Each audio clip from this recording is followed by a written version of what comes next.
Napansin mo ba na yung mga taong mukhang kalmado at panatag sa buhay, sila rin madalas ang tahimik lang? Hindi sila maingay, hindi sila palaging nagkukwento o nagpo-post tungkol sa sarili nila. Pero ramdam mo ang presensya nila, simple pero malalim. Ngayon kasi parang normal na yung i-share ang lahat online. Pero may karunungan sa pagiging tahimik at marunong manahimik. Hindi lahat ng alam mo kailangan sabihin. Hindi lahat ng nararamdaman mo kailangan ilabas. At hindi lahat ng nangyayari sa'yo kailangan i-post. Sabi ng mga Stoic, ang tunay na lakas, tahimik. Hindi kailangan ipagsigawan. Minsan, mas malakas pa ang pananahimik kaysa sa maraming salita. Hindi ito tungkol sa pagtatago ng totoo, kundi sa pagiging matalino kung kailan ka dapat magsalita at kung kailan mas okay ang manahimik. Kapag pinipili mong huwag agad magbahagi, pinoprotektahan mo ang sarili mo, ang respeto mo sa sarili, ang kapayapaan ng isip, at ang katahimikan ng puso. Hindi mo hinahayaan ang opinyon ng iba ang magdikta ng damdamin mo. Sa video na to, pag-uusapan natin ang 8 bagay na mas mabuting hindi mo ibinabahagi kahit kanino. Mga aral mula sa Stoic philosophy na makakatulong sa iyo para mapanatili ang respeto sa sarili at ang inner peace. Kung gusto mo ng ganitong klaseng karunungan, tapusin mo ang video at mag-comment sa insights mo. Tara, simulan na natin. Number 1. Edad. Hindi lang basta numero. Sabi ni Marcus Aurelius, maaaring mawala ang buhay mo kahit kailan. Kaya hayaan mong ang katotohanan iyon ang magdesisyon kung paano ka magsalita, kumilos, at mag-isip. Kapag may bagong kakilala, madalas ang unang tanong, ilang taon ka na? Parang normal lang, pero kung tutuusin, may dala itong bigat. Dahil minsan, nagiging basehan ang edad sa paghusga sa kakayahan ng isang tao. Kapag nalaman nilang lampas 50 ka na, may mga agad na nagsasabi ng, ay, matanda na yan, o kaya, baka mahina na yan. Kahit wala ka pang ginagawa, may iniisip na agad sila tungkol sa'yo. Minsan, parang pinangungunahan na nila ang kwento ng buhay mo. Ito ang tinatawag na ageism, panghuhusga batay sa edad. Minsan hindi naman sinasadya, pero nangyayari pa rin. May mga biglang nagbibigay ng payo na hindi mo naman hinihingi. Yung iba, iisipin agad na hindi mo na kaya, kahit kaya mo pa naman. Pero sabi ng mga Stoic, hindi mahalaga kung ilang taon ka na. Ang importante, paano mo ginagamit ang araw-araw mo. Sabi pa ni Seneca, reklamo tayo ng reklamo na maikli ang buhay, pero parang hindi natin ito pinapahalagahan. Hindi edad ang sukatan ng halaga ng tao. Ang sukatan ay kung paano siya mabuhay. Kapag pinili mong huwag sabihin ang edad mo, hindi ito dahil sa pag-iwas. Ito'y paraan para pangalagaan ang sarili, para hindi ka agad lagyan ng label ng ibang tao. Gusto mo na makita kanila base sa karanasan, kabutihan, at talino mo, hindi lang sa numero. Hindi natin alam kung gaano pa kahaba ang buhay natin, pero alam natin kung paano natin ito gugugulin. Bawat araw ay chance para magmahal, matuto, at tumulong. Kaya kapag may nagtanong ng ilang taon ka na, ngumiti ka lang. Dahil alam mo sa sarili mo, ang edad ay hindi lang numero. Maliit na parte lang yan ng pagkatao mo. Ang tunay na halaga ng buhay ay hindi nasa dami ng taon, kundi nasa lalim ng karanasan. At kapag pinili mong manahimik tungkol sa edad mo, hindi ito pagtatago, ito ay karunungan. Pinoprotektahan mo ang pananaw mo sa sarili at pinananatiling payapa ang iyong isip. Number 2. Pera. Tahimik ang tunay na mayaman. Sabi ni Epictetus, ang tunay na yaman ay hindi na sa dami ng ari-arian, kundi sa pagiging kontento. Ibig sabihin, hindi mo kailangang maging sobrang mayaman para masabing matagumpay ka. Ang mahalaga, marunong kang makontento sa kung anong meron ka. Pero aminin natin, usapang pera, sensitibo yan. Lalo na kapag may edad ka na. May mga panahong maganda ang takbo ng pera mo. Minsan naman parang kapos. Pero anuman ang kalagayan mo, ang payo ng mga Stoic, panatilihing tahimik ang tungkol sa pera mo. Bakit nga ba? Kasi kapag nalaman ng ibang tao kung gaano kalaki o kaliit ang pera mo, nagbabago ang tingin nila sa'yo. Kapag may pera ka, baka may mga biglang lalapit, uutang, o manghihingi ng pabor. Minsan, parang ang kabaitan mo nagiging obligasyon, at kapag hindi mo sila napagbigyan, magtatampo o maninira pa. Kapag sinabi mo naman na kapos ka, may mga tao na agad huhusga. Siguro tamad yan, o kaya hindi marunong sa buhay, kahit hindi nila alam ang tunay mong pinagdaanan. Sabi nga ng mga Stoic, hindi yung walang pera ang mahirap, kundi yung taong hindi marunong makontento. Ang totoong halaga ng tao, hindi base sa laman ng bulsa. Nasa ugali mo, kung paano ka makitungo, at kung paano ka mamuhay ng may respeto sa sarili.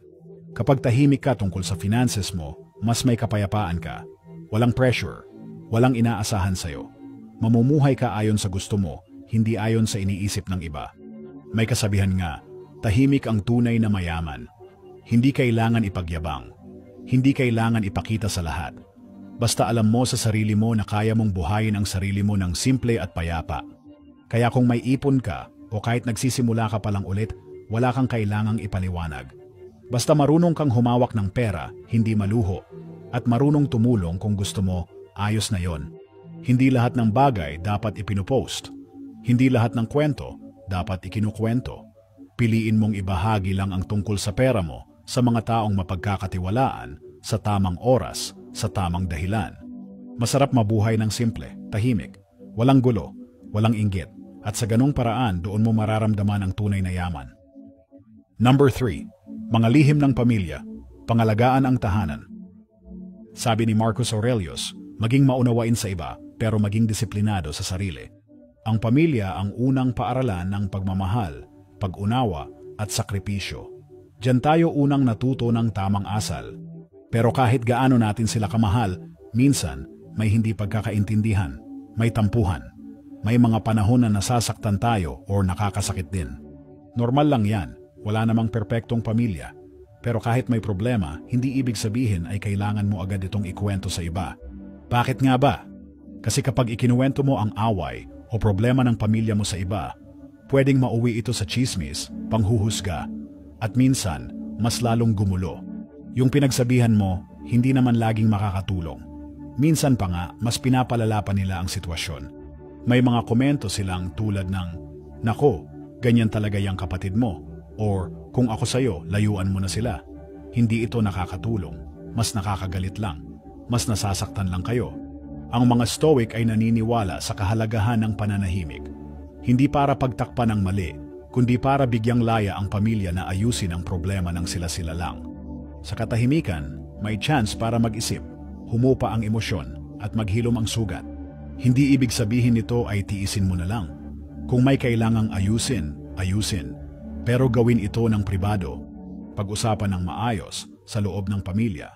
Mas madali itong maaayos kung walang ibang nakikialam. Kapag inilalantad natin ang problema ng pamilya sa iba, nawawala ang tiwala, nasisira ang respeto, at mas masakit, minsan, yung ibang tao pa ang nasisiyahan habang ang pamilya mo ang nagkakahiwa-hiwalay. Isipin mo ang pamilya parang isang bahay. Kapag may sira ang bubong o bitak sa pader, hindi mo agad ipagsisigawan sa kapitbahay. Inaayos mo ito ng tahimik, sa loob lang, kasama ang mga taong may malasakit. Kaya kung may problema man sa pamilya, piliin mong manahimik muna. Hindi ito kahinaan. Ibig sabihin nito, marunong kang magtimpe, marunong kang rumespeto, at iniisip mo ang kapakanan ng buong pamilya, hindi lang ang emosyon mo sa ngayon. Ngayon, uso na ang oversharing. Lahat pinopost, lahat kinukwento. Pero ang pagiging tahimik ay isa pa ring anyo ng karunungan. Pangalagaan mo ang tahanan mo, protektahan mo ang tiwala sa loob ng pamilya. Dahil sa oras ng pangangailangan, sila pa rin ang una mong matatakbuhan, hindi ang mga pinagsabihan mo ng hinaing. Sabi nga ng mga Stoic, may mga bagay na mas mainam panatilihin sa sarili. At pagdating sa pamilya, ang pananahimik ay tanda ng tunay na pagmamahal at respeto. Number 4. Kalusugan. Huwag hayaang i-define ka ng sakit. Sabi ni Seneca, isang Stoic philosopher, minsan ang mabuhay lang ay isang uri na ng katapangan. Totoo ito, lalo na habang tayo'y tumatanda. Dumarating ang iba't ibang sakit, panghihina ng katawan at mga pagbabago sa kalusugan. Para sa marami, ang pag-inom ng maintenance, regular na check-up, at pag-iwas sa ilang pagkain ay parte na ng araw-araw na buhay. Normal lang ito, pero hindi ibig sabihin na ikaw ay ang sakit mo. Hindi mo kailangang hayaan na ang kondisyon mo ang magdesisyon kung sino ka. Kapag palagi nating ikinukwento ang mga iniinda natin, minsan nag-iiba ang tingin ng tao. May naaawa, may nagmamagaling, may hinuhusgahan ka na agad. Yung iba, akala nila hindi mo na kaya ang dati mong ginagawa kahit kaya mo pa naman. Ang masama pa, baka pati ikaw, unti-unting maniwala na lang na mahina ka na wala ka nang magagawa. Nawawala ang tiwala mo sa sarili at pati ibang bahagi ng pagkatao mo tulad ng katalinuhan mo, kabutihan mo at lakas ng loob ay natatabunan ng kwento ng karamdaman. Pero sabi ng mga Stoic, ang sakit ay bahagi lang ng buhay. Hindi ito ang kabuuan mo. Oo, pwedeng may iniinda ka, pero hindi ito ang buong ikaw.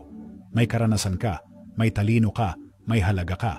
Hindi masama ang magbahagi tungkol sa kalusugan, pero piliin mo kung kanino mo ito ikukwento. Hindi kailangan sabihin sa lahat kung anong gamot ang iniinom mo o kung anong kondisyon ang meron ka. Minsan, mas nakakagulo pa ito kaysa makatulong. May mga tao na biglang magbibigay ng payo, subukan mo to, o mag-juice ka lang gagaling ka na. Pero hindi lahat ng payo ay akma sa kalagayan mo. At minsan, dagdag stress pa ito. Ang mahalaga, panatilihin mo ang dignidad mo. Ikaw pa rin ang may kontrol kung paano mo haharapin ang sitwasyon. Hindi dahil may sakit ka, ibig sabihin wala ka ng halaga. Ang totoo, ang dami mo pa ring maibabahagi. Karunungan, pagmamahal at inspirasyon. Kung kailangan mo ng tulong, humingi ka, pero sa tamang tao. Hindi mo kailangan i-broadcast ang pinagdadaanan mo. Ang katahimikan, minsan ay nagbibigay ng mas malalim na tapang. Maaring humina ang katawan, pero ang isip at puso mo, ikaw pa rin ang may hawak niyan. Kaya huwag mong hayaan na ang sakit ang magpakilala kung sino ka. Hindi ito ang kabuuan mo, ikaw ay higit pa sa iniinda mo. At kung araw-araw ay patuloy kang lumalaban ng tahimik, kalmado at may pag-asa, yan ang tunay na lakas. Number 5. Sexualidad. Ang intimacy ay banal. Sabi ni Marcus Aurelius, ang kaligayahan mo sa buhay ay nakadepende sa klase ng iniisip mo. Isa sa pinaka-personal na bahagi ng buhay natin ay ang buhay pag-ibig at pagiging malapit sa isang tao. Pero sa panahon ngayon, marami ang sanay na ikwento ito sa iba. Pinopost sa social media, ikinukwento sa barkada o pinapakialaman ng ibang tao. Pero ayon sa mga Stoic, ang intimacy o pagiging malapit sa isang tao ay isang sagradong bagay. Hindi ito para ipagmalaki o i-share sa publiko. Dapat itong panatilihing tahimik at pribado, hindi dahil nakakahiya, kundi dahil karapat-dapat itong respetuhin. Kapag palagi mong kinukwento ang tungkol sa relasyon mo, lalo na ang mga problema, nawawala ang respeto sa isa't isa. Nawawala rin ang tiwala. Halimbawa, kung may tampuhan kayo ng partner mo, tapos ikinuwento mo agad sa kaibigan o kamag-anak, baka mas lalo lang lumala. Maraming makikialam, maraming opinyon, pero hindi lahat ng payo ay makakatulong. Minsan, yung dapat sa inyong dalawa lang, nagiging chismis na ng iba. At dahil doon, nasisira ang tiwala at lalim ng relasyon. Sabi ng Stoic philosophy, matutong magtimpi sa salita at damdamin.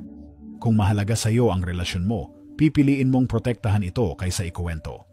Ang tunay na relasyon ay pinalalakas sa katahimikan, hindi sa dami ng likes o kwento sa labas. Hindi rin ito tungkol sa edad. Kahit 50 pataas na tayo, totoo pa rin ang pagmamahalan at importante pa rin ang physical na closeness. Pero habang tumatanda, mas nauunawaan natin na ang tunay na relasyon ay hindi lang kilig, kundi tiwala, respeto at pangunawa. Mas tumitibay ang relasyon kapag hindi ito pinapakialaman ng iba. Hindi mo kailangang i-post kung gaano kayo kasaya. Ang mahalaga, kayo mismo ang nakakaalam ng halaga ninyo sa isa't isa. At kapag may problema, mas madaling ayusin kung kayong dalawa lang ang nag-uusap. Walang ingay, walang panghihimasok, mas malinaw, mas payapa. Sabi pa ni Seneca, enjoy present pleasures in such a way as not to injure future ones. Ibig sabihin, huwag mong sirain ang katahimikan ng bukas dahil lang gusto mong ipagsigawan ang saya mo ngayon. Kaya tandaan, ang intimacy ay hindi para sa lahat. Ito ay para sa dalawang pusong nagmamahalan. Sa tahimik na relasyon, nandoon ang tunay na ligaya at katatagan. Kung mahalaga sa iyo ang partner mo, ilayo nyo ang relasyon nyo sa ingay ng mundo. Hindi para itago, kundi para alagaan at ingatan. Dahil ang totoong pagmamahal, hindi kailangang ipagsigawan, kailangan lang ng tiwala, respeto at tahimik na pag-aalaga. Number 6. Pagbibigay, tahimik na kabutihan. Sabi ni Marcus Aurelius, huwag mong sayangin ang natitirang buhay mo sa pag-iisip tungkol sa ibang tao. Mas mabuti kung ilalaan mo ang oras mo sa paggawa ng kabutihan. Ngayon, maraming gustong tumulong sa kapwa at maganda naman yon. Pero marami rin ang agad itong ipinapaalam sa iba. May picture, may video, may caption na nag-donate kami o nagbigay kami ng tulong. Pero ayon sa mga Stoic, ang tunay na kabutihan ay tahimik. Hindi ito para sa show. Hindi ito para sa likes, at hindi ito para mapuri ka ng iba. Dahil kapag ipinagyayabang mo ang pagtulong mo, nawawala ang tunay na halaga nito. Ang totoo, ang pagtulong ay dapat galing sa puso. Hindi para magpasikat, hindi para sabihing mabait ako. Dapat tumulong ka dahil gusto mong makatulong, yun lang. Sabi nga ni Seneca, ang tulong na may hinihintay na kapalit, hindi yan tunay na tulong. Kung tumulong ka tapos ipinagsabi mo, parang may kapalit kang hinihintay. Gusto mong purihin ka, pasalamatan ka, o kilalanin ka. Pero ang tunay na kabutihan, hindi kailangang makita ng iba. Hindi kailangan i-post, hindi kailangang ikuwento. Kapag tumutulong ka ng tahimik, ang ligaya ay nanggagaling sa loob. Wala kang hinihintay na kapalit. At ang natulungan mo, hindi mo napahiya. Binigyan mo siya ng tulong, pero binigyan mo rin siya ng respeto. Marami kasing tao na nahihiya tumanggap ng tulong, lalo na kung alam nilang ikukwento ito sa iba. Kaya kung totoo ang layunin mong tumulong, gawin mo ito ng tahimik at may kababaang loob. Hindi mo kailangang sabihing mabuti kang tao. Hayaan mong ang mga gawa mo ang magsalita para sa'yo. Minsan, ang simpleng pagtulong na walang camera, walang audience, mas may halaga pa kaysa sa malalaking donasyong pinopost online. Kung may maibibigay ka, oras, pera, payo o simpleng pag-abot ng kamay, ibigay mo. Pero huwag mo nang bilangin, huwag mong ikwento, at huwag mong ipagmalaki. Sabi nga sa kasabihan, ang tunay na mayaman ay yung tumutulong ng hindi ipinagmamalaki. Sa tahimik na kabutihan, nandoon ang tunay na dangal, nandoon ang tunay na puso. Kaya sa susunod na may pagkakataon kang tumulong, tanungin mo ang sarili mo, para saan ko ito ginagawa? Para sa kanila o para mapansin ako? Kung talagang para sa kanila, huwag mo na ipaalam. Tahimik mong ibigay, buong puso mong iabot. Dahil sa huli, ang pinakamagandang tulong ay yung hindi na kailangang ipagsabi. Number 7. Karangalan, hindi ito kailangan isigaw. Sabi ni Epictetus, hindi ang nangyayari sa iyo ang mahalaga, kundi kung paano ka tumugon dito. Ang karangalan ay isa sa pinakamahalagang bagay na pwedeng taglayin ng isang tao, pero hindi ito kailangang ipagsigawan o ipagmalaki. Kung talagang nirerespeto ka ng ibang tao, hindi mo na kailangang ipaalala sa kanila ang mga nagawa mo. Makikita nila ito sa kilos mo, sa ugali mo, at sa paraan ng pakikitungo mo sa iba. Lalo na pag medyo may edad na tayo, natural lang na gusto nating maipakita kung gaano tayo nagsikap sa buhay, kung gaano karaming sakripisyo ang dinaanan natin, o kung anong tagumpay ang naabot natin. Wala namang masama doon, pero sabi ng mga Stoic, mas malalim ang karangalan kapag tahimik mo lang itong dala. Kasi kapag sobrang pinupuri mo ang sarili mo, minsan ang dating sa ibang tao ay nagyayabang ka. At kapag ganyan, may mga naiinggit, may naninira, at may humuhusga. Imbes na hangaan ka, nagkakaroon pa ng negatibong tingin ng iba. Ang tunay na karangalan ay hindi mo kailangang ipilit. Kusang dumarating yan kapag namumuhay ka ng tama, kahit walang nakakakita, kahit walang pumapalakpak. Kapag ang kilos mo ay totoo at ayon sa paninindigan mo, doon ka mas nirerespeto ng mga tao. Hindi mo na kailangan ng papuri o kumpirmasyon. Sabi rin ng mga Stoic, ang tunay na kapayapaan ay galing sa loob mo, hindi sa kung ano ang sinasabi ng ibang tao. Kung alam mong tama ka at may dangal kang taglay, sapat na yon. May isa pang panganib sa sobrang pagyayabang. Parang lagi mong kailangang patunayan ang sarili mo. Laging may pressure na huwag magkamali. Kasi baka masira ang imahe na pinapakita mo. Pero ang tunay na karangalan, hindi natitinag sa pagkakamali. Mas lumalakas pa nga ito kapag marunong kang tumanggap ng pagkukulang, humingi ng tawad, at bumangon muli. Kaya imbes na ipagsigawan ang mga nagawa mo, mas mabuting hayaan mo na ang gawa mo ang magsalita. Hindi mo kailangang i-post, ikwento, o ipagyabang ang tagumpay mo. Kung totoo at galing sa puso, mapapansin din yan, kahit hindi mo sabihing ikaw ang gumawa. Dahil ang pinakarespetadong tao ay hindi yung palaging maingay, kundi yung marunong gumawa ng tama kahit walang nakakakita. Ang karangalan ay hindi medalya na ipinapakita sa lahat. Ito ay isang ugali na dapat isabuhay araw-araw. At ang mga taong may tunay na dangal, hindi sila maingay. Tahimik lang silang kumikilos, pero totoo ang kanilang puso. Number 8. Mga insulto o panlalait, bitawan mo na. Sabi ni Epictetus, ikaw ang may kontrol sa isip mo, hindi sa mga bagay na nangyayari sa paligid mo. Kapag naintindihan mo ito, doon mo mararamdaman ang tunay na lakas. Sa buhay, hindi talaga maiiwasan ang pangiinsulto, panlalait o panghuhusga. May mga tao talagang maninira, magpaparinig o magsasabi ng hindi maganda tungkol sa'yo kahit wala ka namang ginagawang masama. Masakit, oo, pero mas lalong sumasakit kapag paulit-ulit mong iniisip ang mga sinabi nila. Kapag palagi mong binabalikan ang masasamang salita, para mo na ring binibigyan sila ng kapangyarihan sa buhay mo. Tapos na silang manakit pero ikaw, dala mo pa rin yung sakit. Ang turo ng mga Stoic, hindi natin hawak ang ugali ng ibang tao, pero hawak natin kung paano tayo tutugon. Ikaw ang may desisyon kung magagalit ka, haaway ka, o pipiliin mong manahimik at magpatuloy sa buhay. Mahirap ito, lalo na kung malapit sa iyo ang taong nanakit. Pero tandaan, ang tunay na lakas ay nasa kakayahang magpatawad at mag-move on. Hindi mo kailangang gumanti para masabing malakas ka. Kapag nagpatawad ka, hindi ibig sabihin ay okay lang ang ginawa nila. Ibig sabihin lang nito, ayaw mo nang pasanin ang bigat. Gusto mong maging payapa. Gusto mong magpatuloy. Hindi mo rin kailangang ikwento sa lahat ang ginawa nila. Dahil habang kinukwento mo ang sakit, lalo mo lang itong binubuhay. At sa bandang huli, ikaw rin ang nahihirapan. Mas magaan ang buhay kapag natutunan mong bitawan ang galit at sakit para sa sarili mong kapayapaan. Hindi mo na kailangang hintayin na humingi sila ng tawad. Hindi mo kailangang patunayan ang kahit ano. Kapag natuto kang magpatawad, mas magiging kalmado ang isip mo. Mas magiging tahimik ang puso mo. At mas magiging malaya ka. Tandaan mo ito, ang galit ay parang sako ng bato. Habang bitbit mo ito, ikaw ang napapagod. Pero kapag binitawan mo na, doon mo lang mararamdaman ang gaan at ginhawa.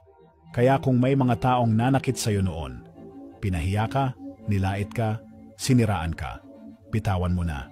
Hayaan mong ang pananahimik mo ang sagot. Hayaan mong ang kapayapaan mo ang maging tagumpay. Dahil sa totoo lang, ang tunay na panalo ay hindi yung nakaganti, kundi yung nakalaya. Sa panahon ngayon, halos lahat gusto magsalita, mag-post at ipakita ang buhay nila sa publiko. Pero tandaan mo, ang pananahimik ay hindi kahinaan. Ito ay kapangyarihan. Kapangyarihang piliin kung kailan ka magsasalita at kung kailan mas mabuting manahimik. Kapag marunong kang manahimik, napoprotektahan mo ang sarili mo. Napananatili mo ang respeto mo sa sarili, ang dignidad mo at ang katahimikan ng isip mo. Hindi mo kailangang ipagsigawan lahat ng alam mo, nararamdaman mo o nagawa mo. Minsan, yung mga bagay na tahimik lang, yun ang mas may bigat. Kung sa tingin mo may natutunan ka mula sa Stoic teachings na napag-usapan natin ngayon, mag-comment ng 1 sa baba. Kung meron ka namang ibang pananaw o hindi ka sang-ayon, mag-comment ng 0. Gusto pa rin naming marinig ang iniisip mo. At syempre, huwag mong kalimutang i-like, i-share at mag-subscribe para sa mas marami pang aral na makakatulong sa araw-araw mong buhay mula sa karunungan ng mga Stoic. Bago tayo magtapos, isang simpleng paalala. Tandaan mo, ang tunay na lakas ay hindi maingay. Ito'y tahimik na paninindigan mula sa loob. Salamat sa panonood. Manatiling kalmado, manatiling matalino, at patuloy na mabuhay ng may katahimikan at karunungan. Kita-kits sa susunod na video.